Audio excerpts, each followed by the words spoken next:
passage behind me has always been a good passage for me to remember. It helps me to keep my focus. In all thy ways acknowledge Him, the Lord, and He will direct our paths.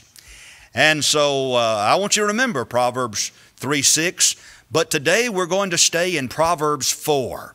And during the message, I want you to notice all of the blessings that come through divine wisdom. Now, the passages that we're going to explore, Jackson has already read. And so all I have to do is just identify what we're going to be talking about as the message continues. And so I want you to notice this wonderful, wonderful chapter and see how important it is to have divine wisdom. You see, knowledge will be of little value to you and me if we do not have wisdom. More important than money, more important than pleasure, more important than fame is attaining wisdom. Verse 7, Solomon writes, wisdom is the principal thing. Therefore, get wisdom. There is nothing that is more important for you and me to get in this life than the wisdom that comes from above. And this particular book, the book of Proverbs, is a book all about divine wisdom. Now in Proverbs 4, Solomon credits his father, David, the great king, as being the one who has imparted wisdom unto him. Verse 4, he taught me also. My father David taught me. He gave me sound instruction. And now we find that Solomon, in his wisdom, wants to impart the same to his children. Now we all know that David had sinned grievously with Bathsheba, and following their adulterous relationship, a child was born unto them, but that little baby died.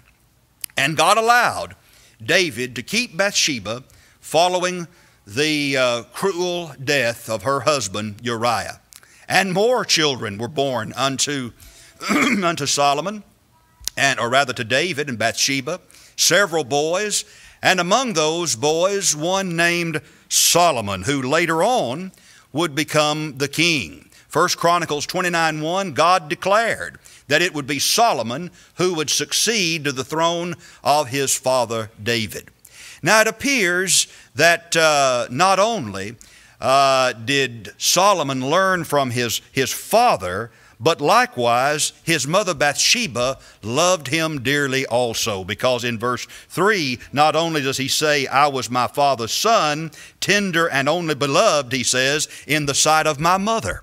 So evidently he was a boy who was loved by his parents, David and Bathsheba.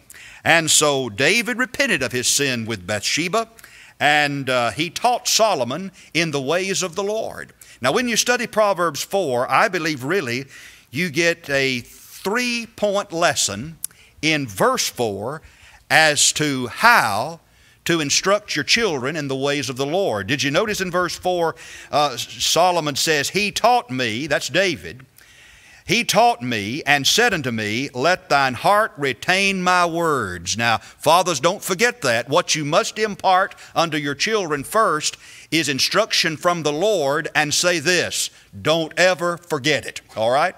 Retain my words. Second, keep my commandments. Listen to what the Lord has to say and be obedient. All right? So there is the retaining of the words of the Lord.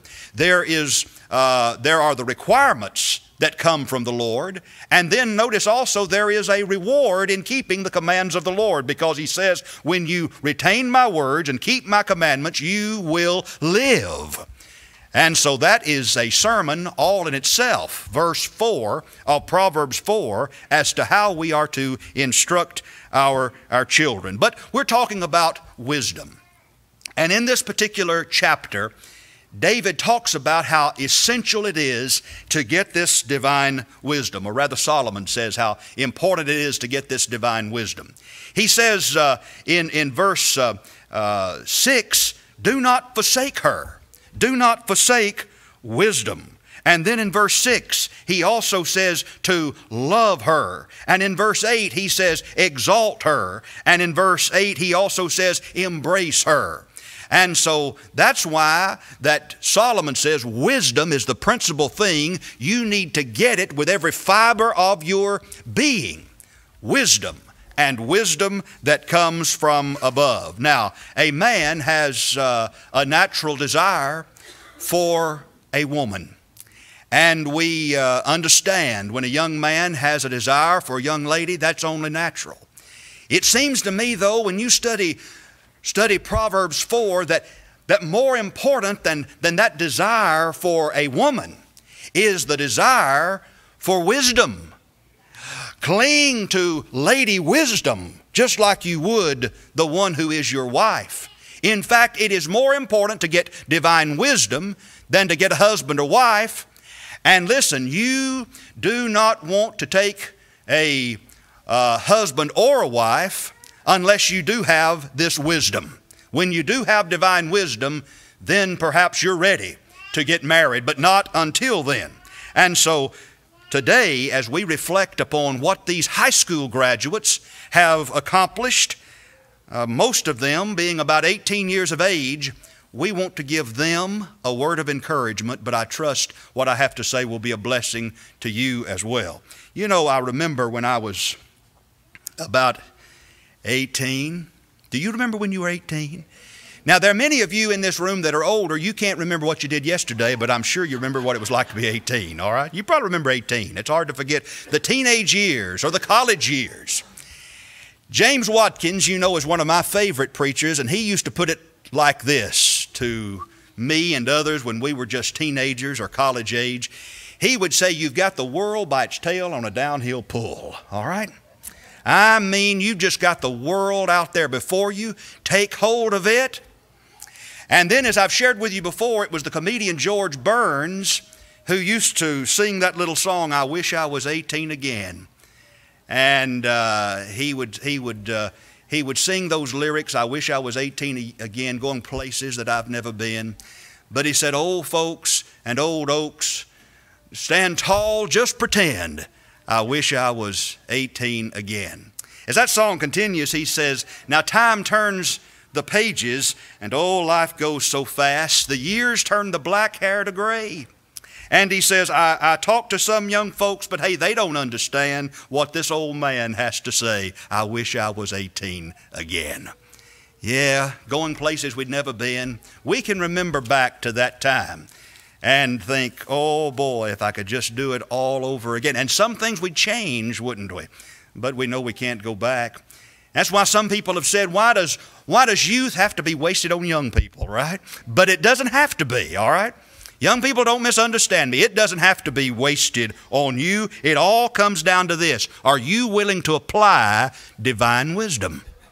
And if you're willing to go to the Scriptures and learn wisdom from above, it will do you good, and it will lead you to a successful life. You remember how the book of Proverbs begins. Verse 7, the fear of the Lord is the beginning of wisdom. What will wisdom do? It will save your life, and it will save your soul. What is wisdom but listening to what God says and complying with what He says?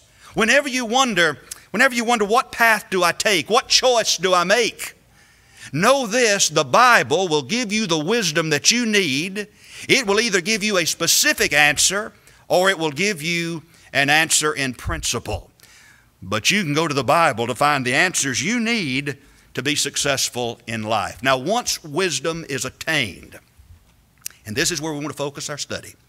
Once wisdom is attained, then what are the blessings that come from wisdom? I've titled the message, The Exaltation of Wisdom.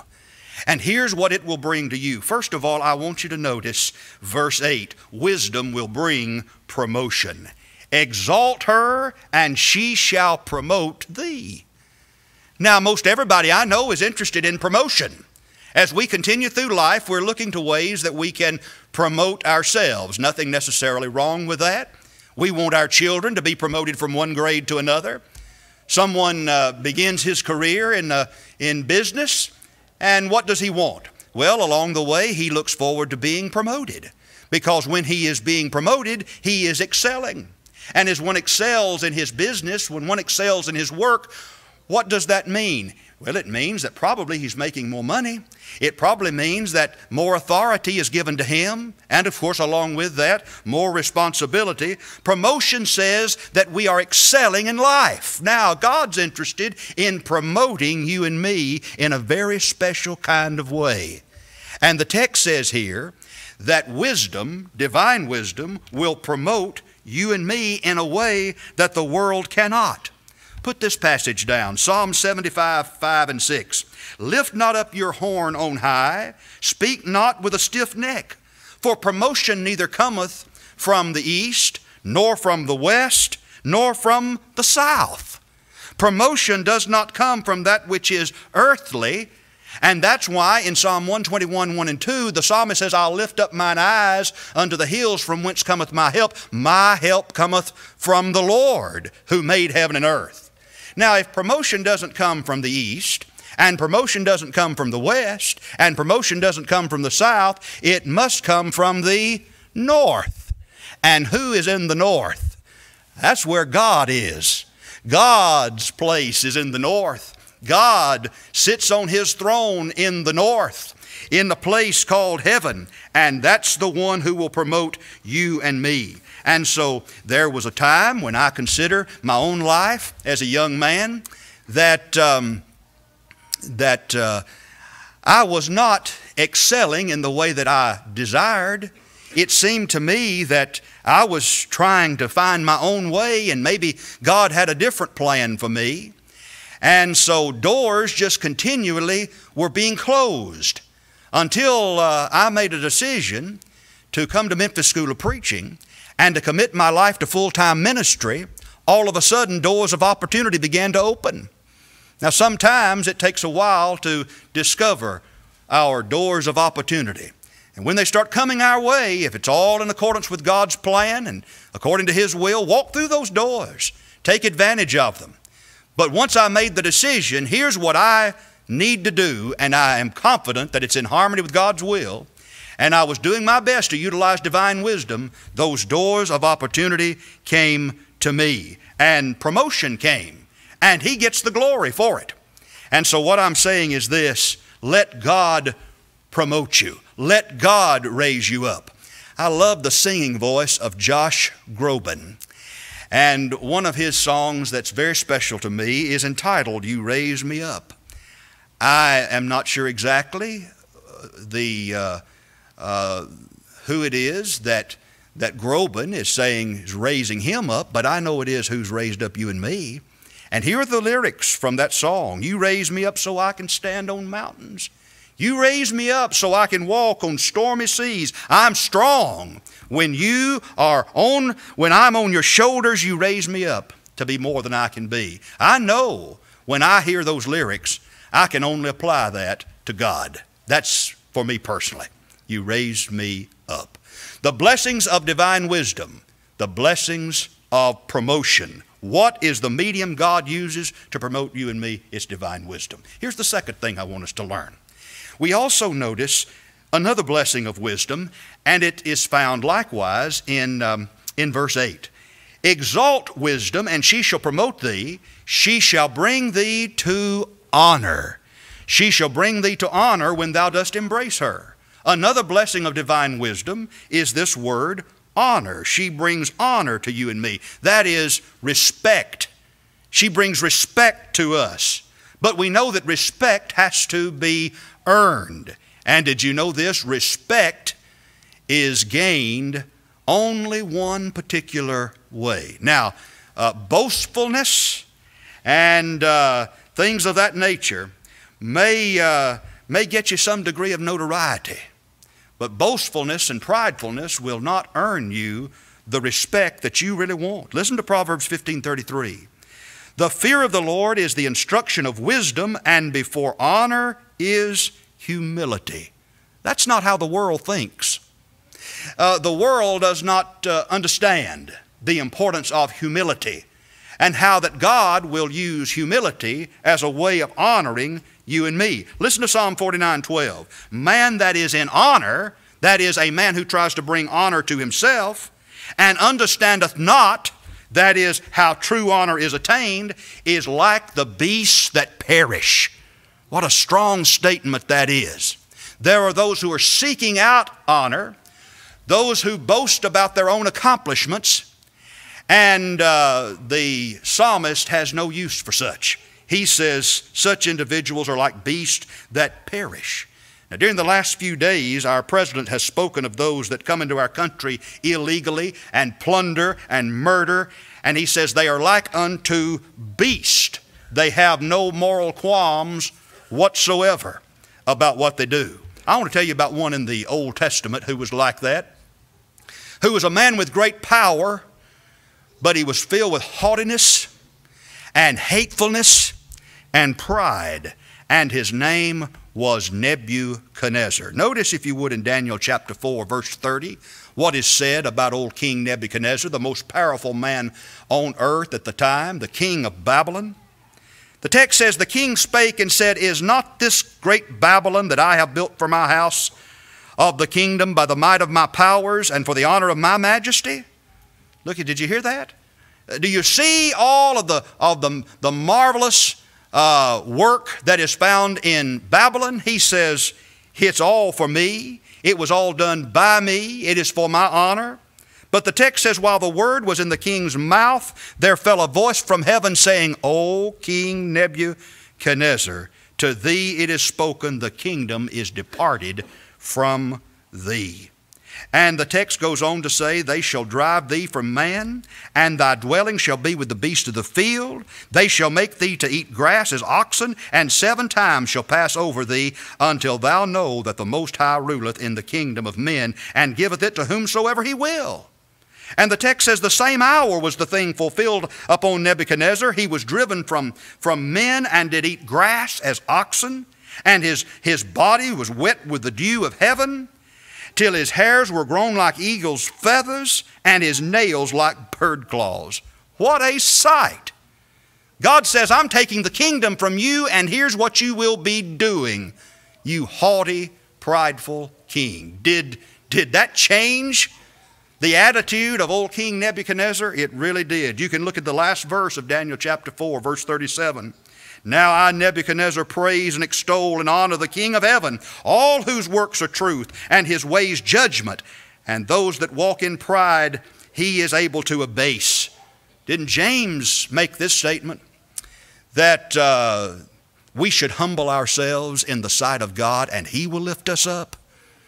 Old Nebuchadnezzar had to learn about that the hard way. You want honor. That's a good thing. But know that it comes through humility. And when you are honored based upon your humility, not only will God bring that honor to you, but you will be respected by the people who really matter. Now, what do I mean by that? Well, I'm not interested in being honored by everybody. Are you? Suppose that I received a letter in the mail from an organization called Planned Parenthood. There is not an organization in our country today that is more responsible for the number of abortions in our land like unto Planned Parenthood. A Christian can have no use for that particular organization. But suppose I receive a letter from Planned Parenthood, and that letter says, Dear Mr. Grider, because of your support of our organization, we want to honor you at our next convention. I know a mistake has been made, all right? I know something's not right. And so it is that I inform them, you have the wrong person, because you see, I don't want to be honored by Planned Parenthood. If I was honored by Planned Parenthood, I'm being honored by an organization that has no problem with ending the lives of little unborn babies. I don't want to be honored by anybody like that, but I do want to be honored and respected by my God in heaven. And I want the people of God to likewise honor and respect me based upon the way God brings honor and respect to us, all right? And so what will wisdom bring? It will bring promotion. It will bring also honor. But look at a third blessing of wisdom. Wisdom likewise, according to verse 9, will bring us glory. She shall give to thine head an ornament of grace, A crown of glory shall she deliver to thee. Two of the most beautiful words in all the Bible, grace and glory. We know what grace is. It's God's favor, isn't it? Oh, I love the word grace. God's favor toward us. Grace. Glory. What's glory? I usually think about that word glory as a word that describes everything that is wonderful. When you don't have another word that can describe something so wonderful, you just use the word glory, right? Whenever I stand before the throne of Christ one day, I don't know what I could say except maybe glory, because He is glorious. And the text says that when we utilize divine wisdom, He brings grace and glory to you and me. And so I really think what the wise man is talking here about is character. Through divine wisdom, we develop character. This individual is one who lives a beautiful life. Go back to Proverbs 1 and again to verse 7, where we read, the fear of the Lord is the beginning of knowledge, but fools despise wisdom and instruction. And then listen to this. My son, hear the instruction of thy father, and forsake not the law of thy mother, for they shall be an ornament of grace unto thy head, and chains about thy neck. Who lives a beautiful life? It is the person who has listened to God and has built a life of character. We know those who are not wise. For example, David had another son by the name of Absalom. He was not wise. Solomon had a son by the name of Rehoboam. He was not wise. The prodigal was not wise. But you take a young man who heeds that which he's taught from faithful parents, and he understands the importance of getting a good education, and he dedicates himself to the teachings of Jehovah God, and he lives his life in accordance with those principles and applies them to everything he does. He's wise, and likewise, he is a young man whom grace and glory will come upon. Now, a fourth blessing of wisdom is found in verse 10, and that is, wisdom brings longevity. Hear, O my son, and receive my sayings, and the years of thy life shall be many. What's he saying? Wisdom leads to a long life. Now keep in mind, the Proverbs are general truths.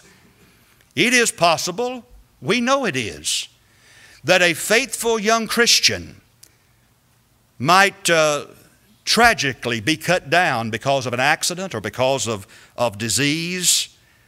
But as a general rule, the likelihood of living longer is far greater for the one who is wise than for the one who is foolish. So Paul would write in Ephesians 6, children, obey your parents in the Lord, for this is right. Honor thy father and thy mother, which is the first commandment with promise, that it may be well with thee and thou mayest live long on the earth. There's a far greater likelihood that the one who applies the principles of wisdom to his life will live longer than the one who does not. Oh, there are many people, young people, middle-aged people that I know have been cut down in life early and lost their souls because they were foolish and not wise. And so wisdom brings about longevity. Here's what Paul said about this in Romans 6:22. He says, but now being made free from sin, ye become servants unto God. Ye have your fruit unto holiness, and the end everlasting life. What a way to live, right? What a wonderful way to live. Just as the Apostle Paul said in Romans 6:22, that's the life of wisdom. Here's a fifth blessing of wisdom that comes from our text. This fifth blessing of wisdom is direction. Look at verse 11. I have taught thee in the way of wisdom. I have led thee in the right paths. Here is the Father who says, here's what's right, and here's what I want you to remember, and here's what I want you to do. Parents who teach their children in the right paths need to be praised. There is no greater disgrace, in my judgment, than young people who become unfaithful and then blame their faithful parents for their departure. I heard somebody put it like that. like this. Anybody who would say something like that is so low he could probably crawl under a snake's belly with a top hat on. That's pretty low, isn't it? That's low. Here it is, you've had parents who have sacrificed greatly. Parents who have put you first. And they've given you instruction that comes from above, and then you blame the parents for your unfaithfulness. Well, Mom and Daddy always made me go to church. Well, I suppose Mom and Dad also made you get up and go to school. And now you do what? You get up and go to work. And you don't complain about your parents for making you get up and go to school. Your parents most likely taught you to take a bath, and I hope you still do, right? Hope you do. Brother Elkins used to tell the story about a fellow who didn't like to fly in an airplane. Somebody said to him, it's just as safe and just as easy to fly in an airplane as it is to sit in a bathtub. The man said, that's another place you wouldn't find me, right? Well, parents say take a bath, surely you're still taking a bath. Parents then say, let me instruct you in the ways of the Lord, and then you turn around and you blame them for your unfaithfulness. Well, they made me do this. Well, they were just looking out for you. Now, I understand parenting is a big job, and we have to balance the positive with the negative, and we have to study each child and study the personality of the child. The way we approach one may be a little different than way we approach another. But oh, how thankful we should be for faithful parents who believed in Psalm 119, 105, thy word is a lamp unto my feet and a light unto my path. And when they spend time instructing you in the word, what are they doing? Trying to give you some direction that's sound, that will ultimately take you to heaven. Now, a sixth blessing of wisdom. What is it? Look at verse 12. Verse 12 says, when thou goest, thy steps shall not be straitened, and when thou runnest, thou shalt not stumble. Wisdom brings stability to your life. That's an interesting statement here in verse 12. In the King James it says, straightened. I cannot remember the exact word that Jackson used, but I liked it better. But let me just say this. The word here means when you go, your steps, that is, when you're following after divine wisdom, when you go, your steps will not be hemmed in. Okay? Your steps will not be limited.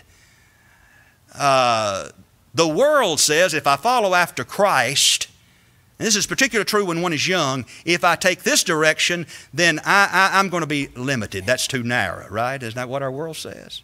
And it's very, very true that Christianity is something that's narrow. Jesus said, I'm the way, the truth, the life. No man cometh unto the Father but by me. John 14, 6. That's narrow. Matthew 7, 13 and 14. Enter ye at the strait gate.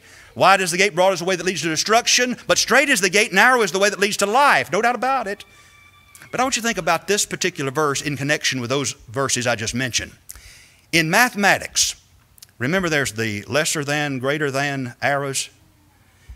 Consider yourself on the side of greater than. You know how the arrows broaden. And that's like looking upon the world and what all it has to offer. Oh, it looks like there's so much for which to partake, and I guess there is. But as you partake of that, over time, your opportunities begin to narrow, don't they? You become just a bitter old person. I've known Satan to have a lot of happy young people, but never happy old people. Doesn't work that way. On the other hand, consider yourself on the side where it's lesser than. Say there's just a narrow entrance into that lesser than symbol.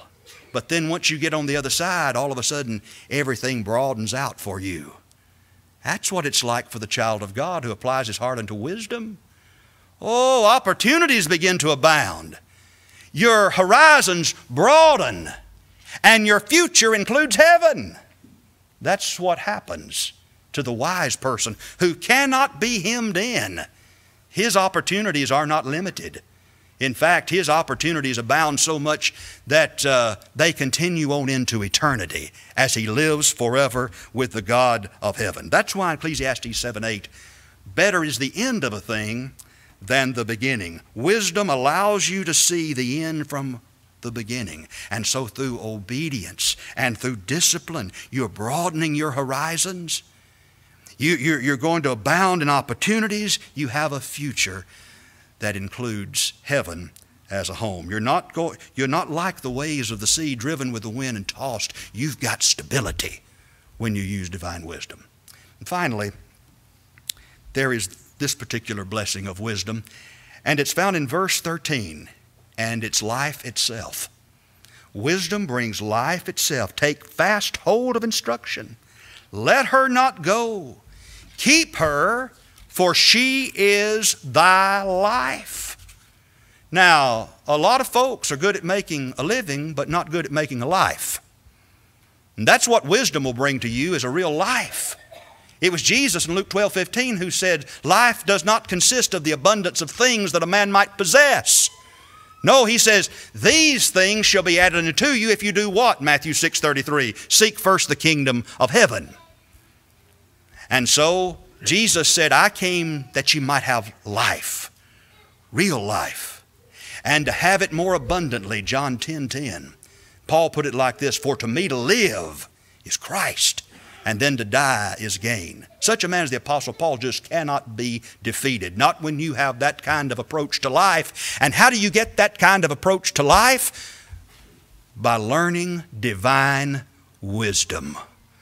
What I'm saying today to every one of us in here is the rest of your life can be the best of your life if you will apply the principles of divine wisdom. And that all begins with your submission to the will of Christ in becoming His follower, His disciple.